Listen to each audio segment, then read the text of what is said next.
All right. Sorry about that. Hi, everybody. Michelle here again with ASIS Massage Education. Today, I'm really excited to have our guest today is Davonna Willis. She has been in the massage field for a very long time. She's been a certified athletic trainer, educator, and massage therapist for over 20 years. She has her wellness center, Blue Skies Wellness Center, and she also is the owner of 419 Education and Training, where she uses all of her in all her skills to introduce more techniques and everything to other therapists and do continuing education. And she also does some mentoring and business coaching. So we're going to talk to her a little bit about that today. One of the reasons I asked Davonna to be on our chat today is that she has been part of our advisory board here at ASIS for a few years now. She has stepped up to the plate all the time when we have asked for anything from our business partners, our community partners, and she has really taken a really vested interest in seeing our students succeed, seeing the massage field flourish and grow.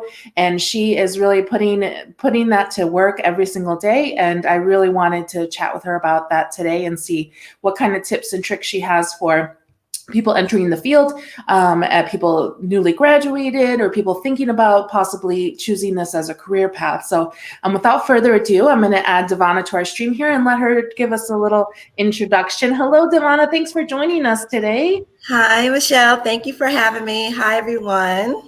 So I always like to ask, I know we've only had a few shows, but I like to find out from our guests here, what brought you into the field and what's kind of your personal story about getting where you are right now and being really involved in the massage community?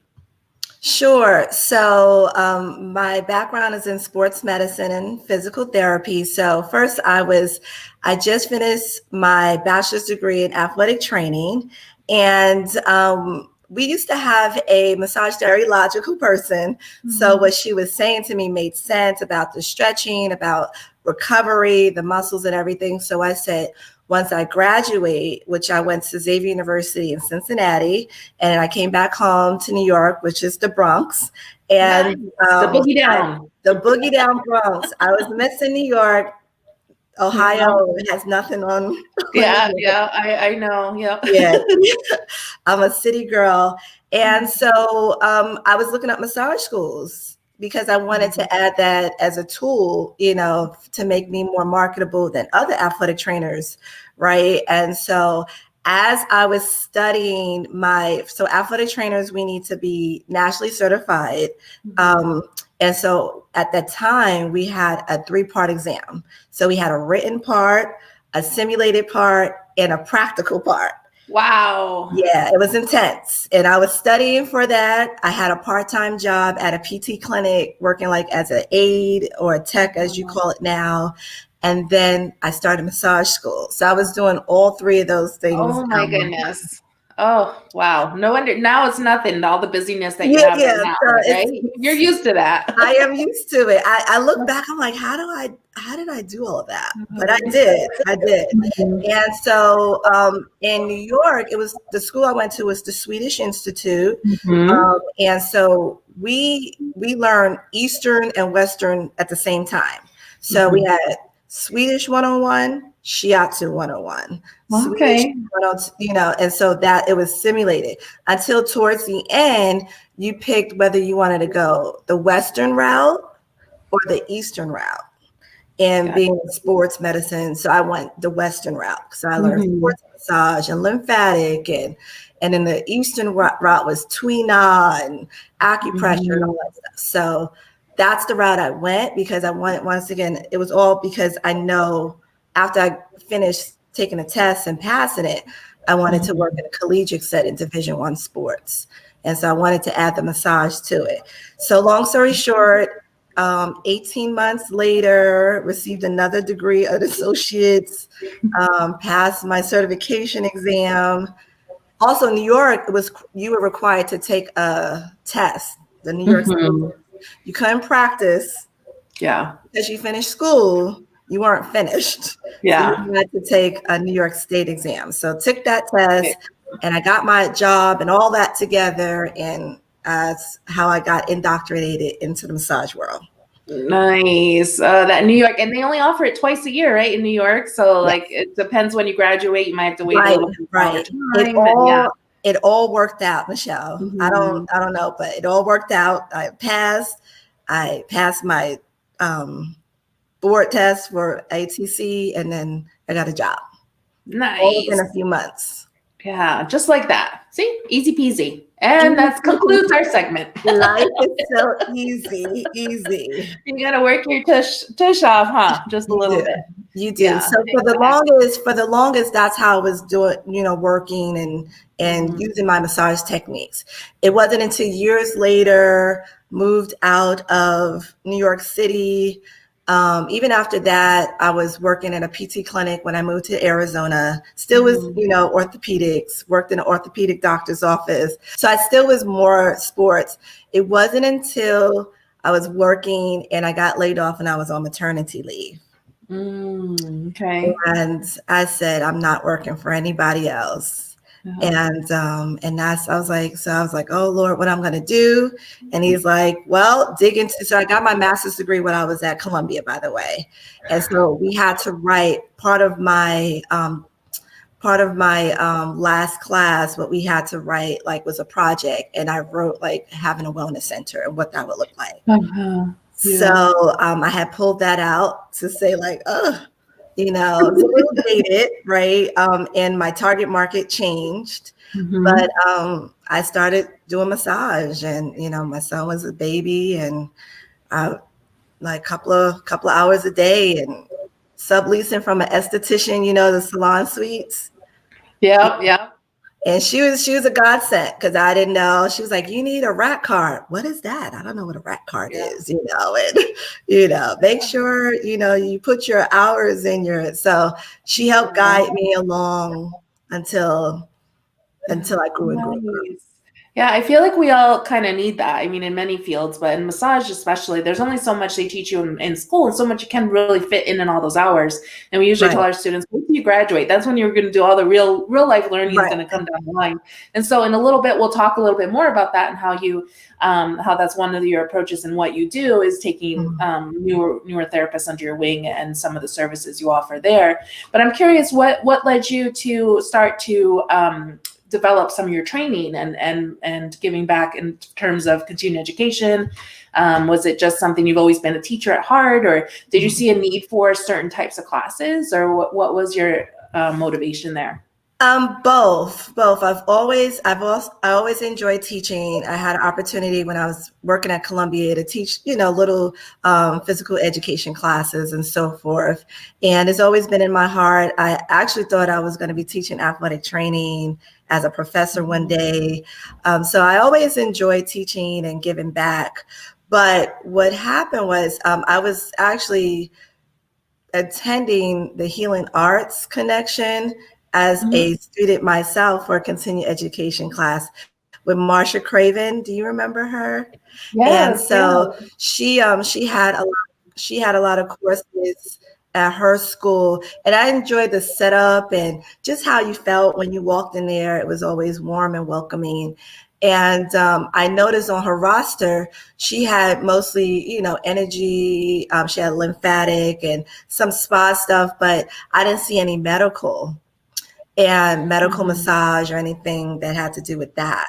So I emailed her, I spoke to one of the instructors at the time, and she was like, yeah, just email them. And so I emailed her. Sometimes you just have to reach out, right? You go for what you want.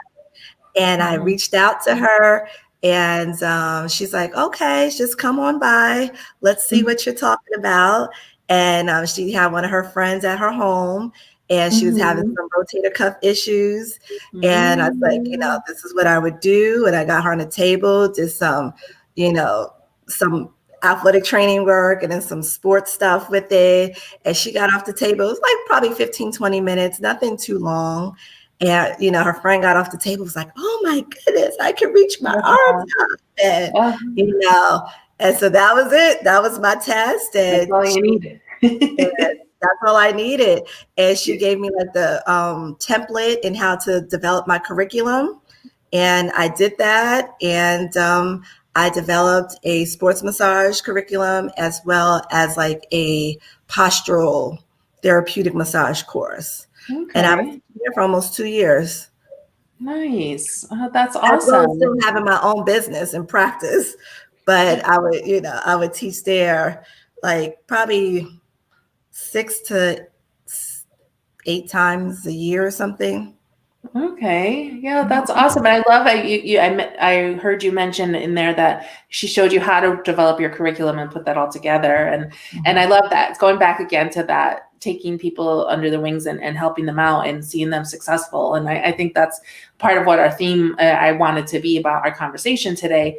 And one of the things I always tell students about not having competition in massage, because I don't believe there is any. There's no, everyone's individual, and every therapist is an individual, every client is an individual, and their needs are all individualized. So I feel like there's a lot to be gained from us coming together and helping each other than there is to being, trying to compete with what everyone's offering as well. And even in the continuing education field, right, there's lots of different people out there doing different things. And even if they say the same thing in the title, it can be very, very different approach to it Totally as well. Different. So, totally different. Yeah. Like I did a presentation last November. It was called Collaboration to Thrive. Nice. And it was based off of that premise. Like, I know where I'm at. Like, I know my wheelhouse. So I'm not a spa therapist. So say one of my clients actually just want a regular relaxation, I would have a person to say, hey, go to this person, because that's not my wheelhouse, right? Yeah. Or, if you have a specialty, I believe in specialties. I believe having something you focus on and being great at that. Mm-hmm. And being known for that, that specialty, that technique. That's just how I grew up. I knew people who had a specialty. When you're in the sports world, if you're a basketball player and you play baseball, you got to pick one in order to be successful in one, right? And so pick basketball, you're going to do everything you're going to do in order to be successful in that sport. Right. And I take that into this field as well. Yeah, I love that. Yeah, and I think there is a little bit much of sometimes people new in the field are trying to get any client they can and just, you get that moment where you feel like I have to work, I need money, and I have to make my clients. But at the same time, if you start to really hone in what it is that you do, you start to attract that a little bit more, and you're not as running wild anymore either. Right. And not unhappy. Like, so when in the beginning, right, she told me about a rack card, and I had a rack card full of all of these different services. Relaxation, hot stone, blah, blah, blah, blah, blah. Yeah. Now I have 3 major massages I do. Yeah. And then I do my rehab, my physical therapy, corrective stuff. But so I hone that whole list down to like, this is what I do. This is where I live. Yeah. Yeah. And you can only get better at it. So yeah, I love that. That's great. And so the other day, another reason why I wanted to have this conversation with you is because we had our advisory board meeting. And I say the other day, it was a few months ago now.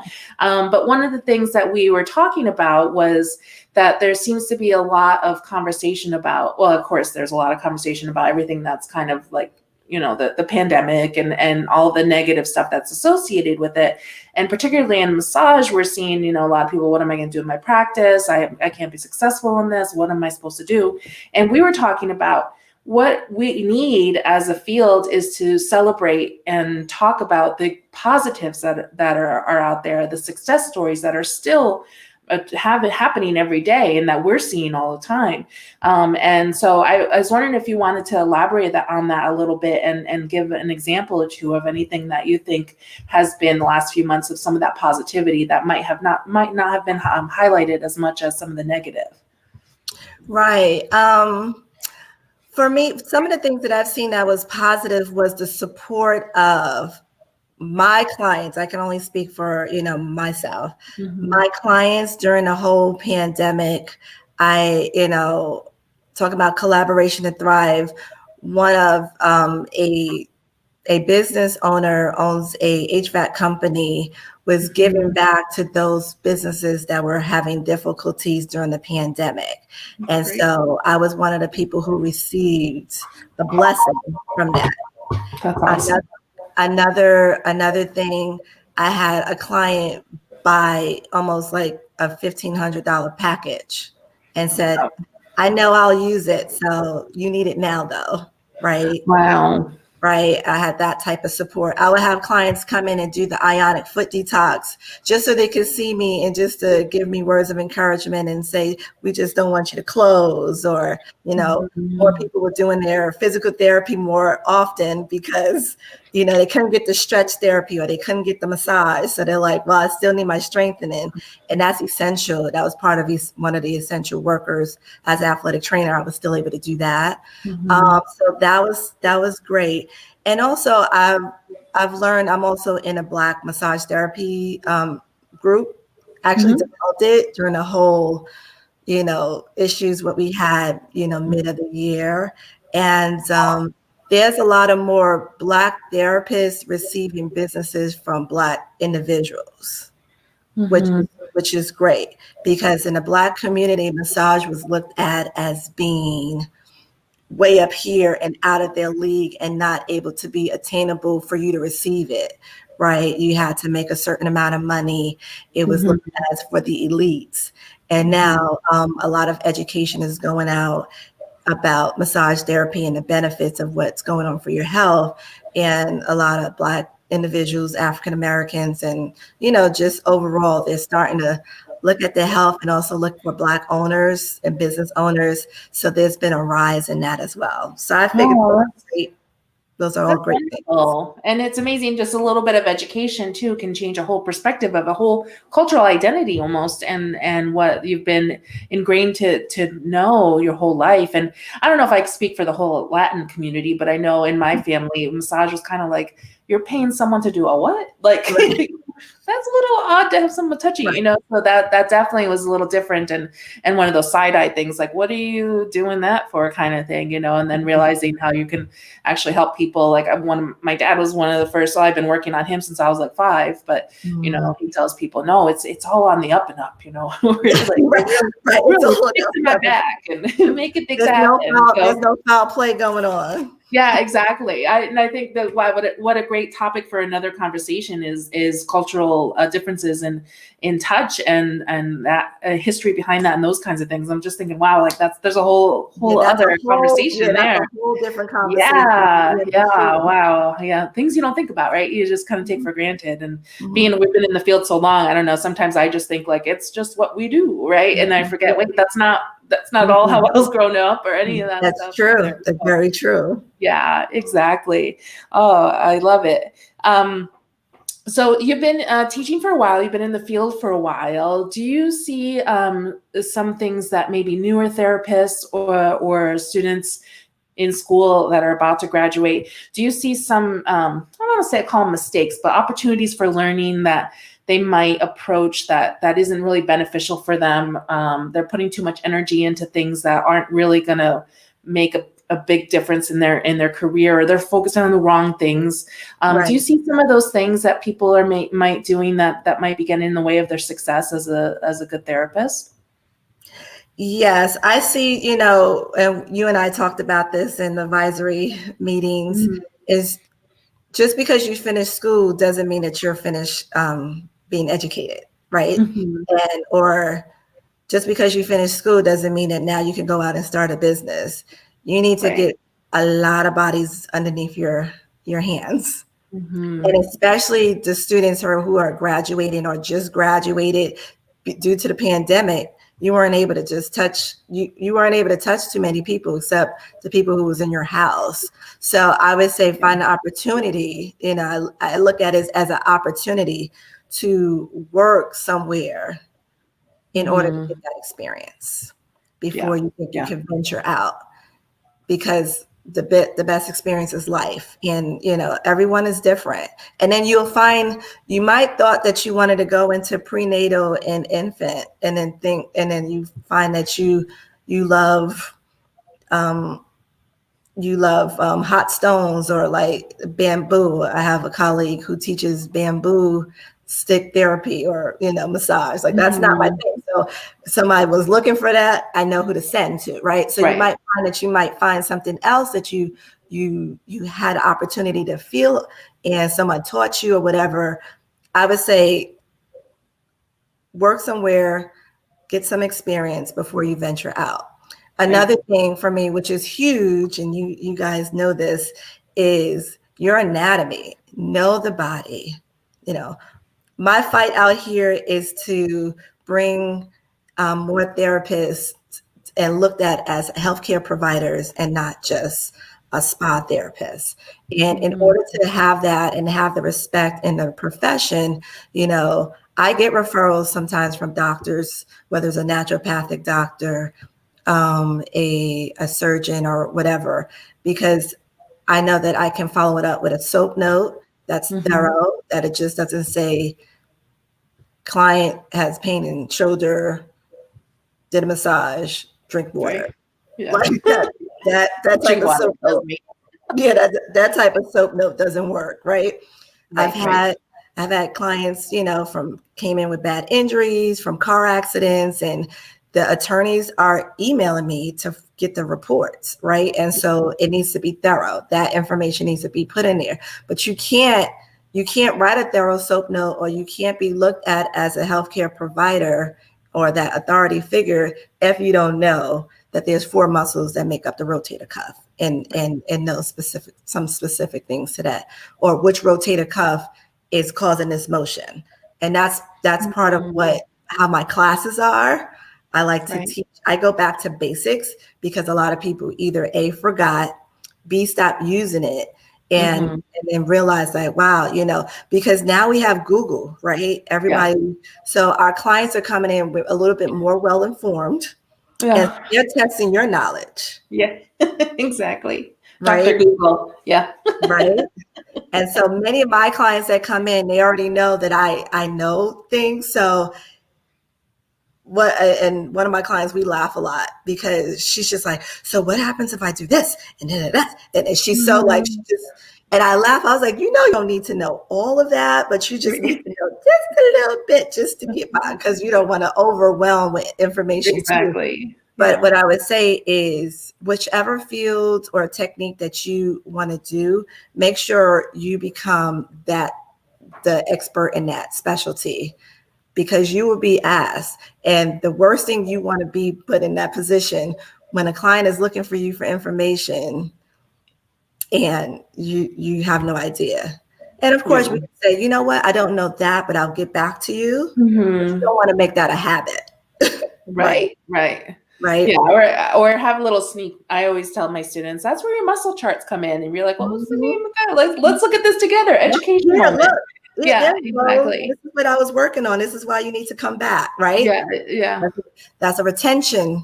That's part of keeping how you keep your clients coming back, because like you're pointing things out. You're making it physical for them to see, and then they already felt it when you work on them.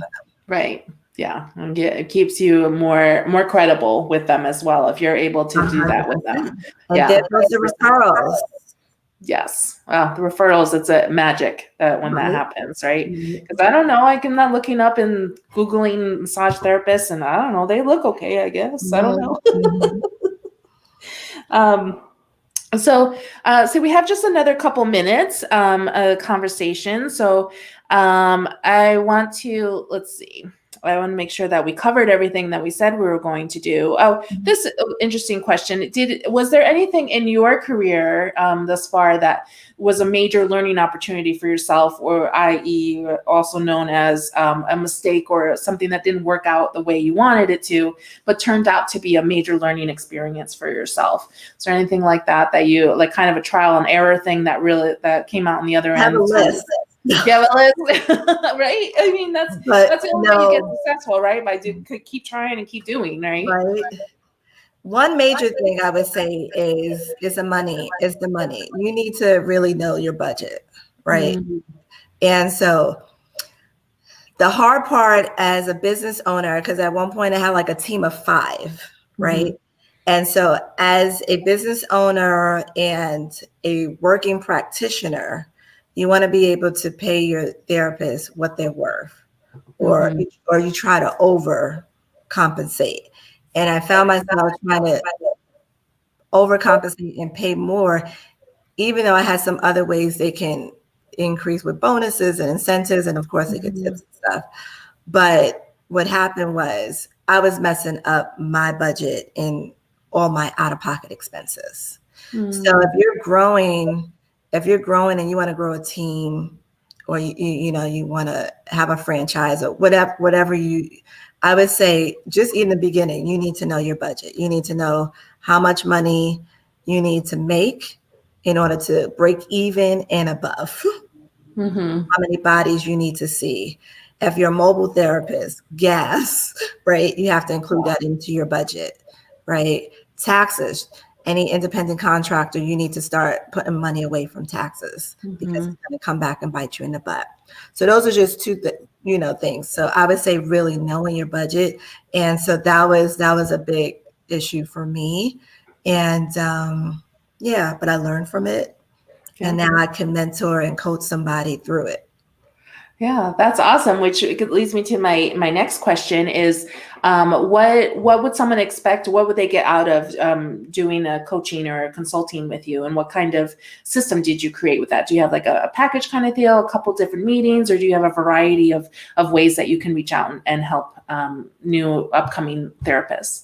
Sure. So first, we start out with an initial consultation that's free for 30 minutes. We're literally doing like a Zoom call like this. And I give them the time to speak what's their ideas, and then I'll kind of guide them along what will work, what have they done to vet it out a little bit, just to see where their headspace is. Like I've had new grads come and I'm like, you're not ready yet. It's just a little bit too much. And I was like, do these, and these, and let's check back in 6 months to a year. But with that said, my program is for people who started out 0 to 3 years in business, right? So I'm hitting 9 years in May of being in business. Nice. That's a huge feat for our business. Yeah, absolutely. Still working in it. And so I like to hit that 0 to 3 years, because that's where people fail. And so if I can help them overcome that hump, that's what I like to do. So the package is pretty much a monthly package. Usually you can sign 3 months, 6 months, or a year. Okay. And so we spend that time based off what your needs are.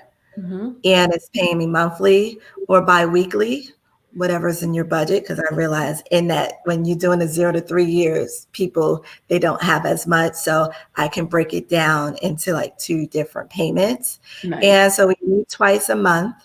And if you're local in Arizona and you want to use one of your meetings as actually helping you to grow your technique or better a skill set, I'm able to do like a one-on-one technique training for you. Nice. And that could be considered one of your meetings. So if you're local. Awesome. And so, so my goal is to sometime this year, I'm not going to pigeonhole myself, because I have so much other things I'm doing and developing new curriculum, but I want to also start group business coaching. And awesome. So that's also something that I'm looking to roll out. And that I would definitely have like, here's month 1, and we're all going to be walking through it together. And so that's something that I'm also working on. But right now is the individual. And so I enjoy it. And that's a wonderful investment for someone. And it might seem like a bit, to pay something for that when you're trying, like, I'm trying to build business. I don't have any money to build it. But if you think of the payoff for even just a little investment here to turn that around and get 2-3 clients out of that, because you're focused and you're doing the work, then it really balances out and pays for it. I'm sure. So it's just a matter of prioritizing. And I try to keep it pretty, budget friendly. I've seen business coaches in our field that's like, $3,000 and $5,000. I'm nowhere near that. I'm very reasonable because I want to see you grow. And then, when you grow, I grow, and you refer your friend, and it all comes back, right? It all comes back full circle. Absolutely. Yeah, there's going. Giving back and swinging it around again. I love it. Mm-hmm. That's great. So if anyone wants to get in touch with you, is the best way to go to your 419 website? Is that to get more information from you? Yeah, so is www.419education.com. That is it. And on the phone number, I have it go directly to my voicemail, but you can also text that number if you want to set up a meeting. But 419, I have my scheduling program. I have the list of classes that I teach. And in 2 weeks, I'm going to Florida to teach a lymphatic class. I saw that. I'm so excited. That's so great. I'm excited too. So that's also what, my goal is, to be able to travel nationally and teach, some of the courses and develop. Yeah. I love that. That is awesome. I'm so excited for you, and seeing, just a couple of years of us working together, just seeing things change for both our school and your business, and you, and how you've taken one of our grads under your wings, and now she's flying the coop and doing her thing. It's just amazing to see all the transformation and the positivity that's come out of it. And that's all circling around you, Davonna. You've done such amazing work with us, and I have to thank you so much for being part of this stream, but also everything else that you just say yes to without any hesitation. So it definitely, if anyone is interested in getting more information, check Davonna out, 419education.com. And I'll thank you again for joining us today. And we're going to say toodaloo to our friends who are watching, and for anyone watching the recap later on. Thanks for joining us, and we'll see you next time. All right, bye.